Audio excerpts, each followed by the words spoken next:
I'm Linda Kemp, and I'd like to show you an alternative approach to painting.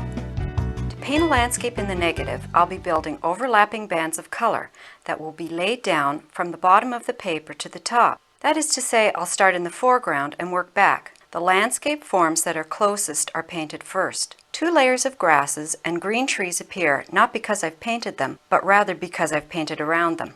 Now we're going to free ourselves up, so I've got my apron on all ready to get started.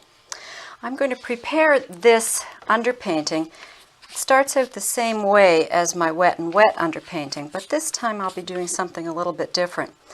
I call it a dry on wet. There we go. Thoroughly wet.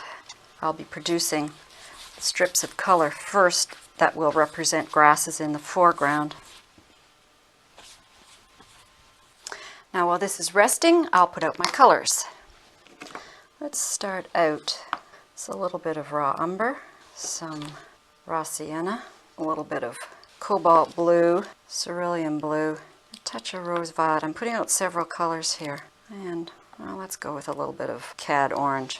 Now the brush that I'm going to be working with is quite unusual for a watercolor brush. You may not be familiar with this type. It looks more like an oil painter's brush. Very stiff hair, and I won't be adding a lot of water to it. In fact, in the beginning stages I won't add any at all. So when I talk about dry on wet, the paint isn't really dry, but it's very, very heavy. No extra water added.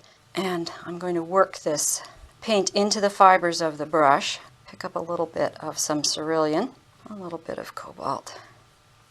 So I'm not over stirring here, and you can see it's very heavy paint. And I'm going to be applying the brush strokes in a downward movement to start to get some grass texture.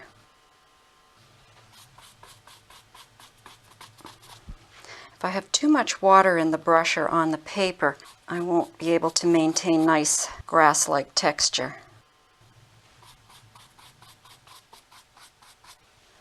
Now if I want to change colors, rather than rinsing my brush out and dunking it in the water, I just work it onto my apron, so you'll see me do that several times. Now, I have the first band of grasses in, but I want to beat down the color to create an edge. So this is how we do it. I take the color and I pound it onto the paper, so it's actually flicking the water that's on the surface of the paper and creating a nice little edge. What I'm doing is cutting out the edge of the first row of grass. So I'm not painting the grass, I'm painting around it, or cutting out a descriptive edge. I want to make sure that I change the direction of the brush so that it moves in different ways.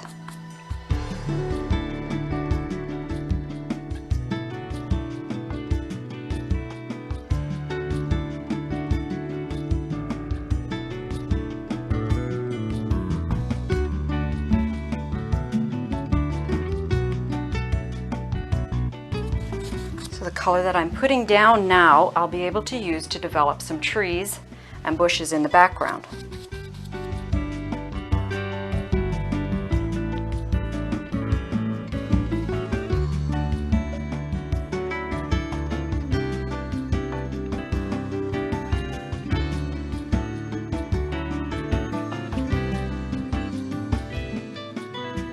Alright, I'm going to put this underpainting aside and let it dry, and then when it is, I'll start carrying on with building the layers and making the shapes.